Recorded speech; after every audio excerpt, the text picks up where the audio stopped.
Hello, it's Dave Dunn here at FastCredit Pro, and in this video we're going to be looking at the cart validation setting here on the Credit Gateway settings. Now, if we enable cart validation, I'll show you what happens. Basically, it avoids adding products to cart when there's not enough credits. So if we just go and look at the site, right, so we're here on the shop page and you can see there's a few items that are available and the user has a credit balance here of 80.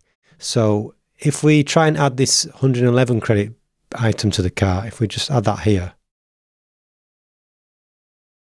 you can see there's a notice here that says insufficient credits, and then there's the credit top-up destination, and if you click that, it's going to take us to this particular product where we can buy more credits.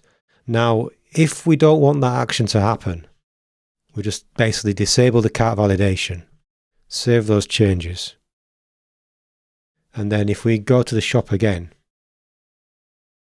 and we try and add this 111 credits product to the cart, it's going to be added. So if we now go check the cart, it's there available in the cart, and we can proceed to checkout. And obviously we can't actually check out. So if we do try check out with this, it says there's 80 credits here, it's nudging us to buy credits.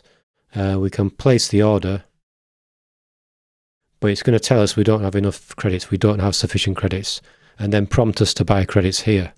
So depending on how you want to configure things, because you may have a flow that this fits, generally we recommend to enable the cart validation so that users don't actually get to the checkout when they don't have enough credits to purchase. However, there may be a scenario where you want this to happen, and you may have a link to something, or you may have some custom integration that's going on that you may want this to be kind of the flow that you need. So if you're enjoying this video and you're enjoying the content that we're providing here on YouTube and the plugins that we're putting out, just give us a quick like, subscribe and share and all that stuff, because it's going to help us grow this channel. We're at a very early stage at this point, so I'm just making this little call out here. I'm going to stick it in all the videos that you're probably going to see, just to keep reminding you. And also, if you got a comment, leave a comment, and if you got requests for videos, let us know as well, so that we can kind of just keep on top of stuff and just bring you stuff that you want to know. Anyway, I look forward to connecting. Any questions, let me know, and chat soon.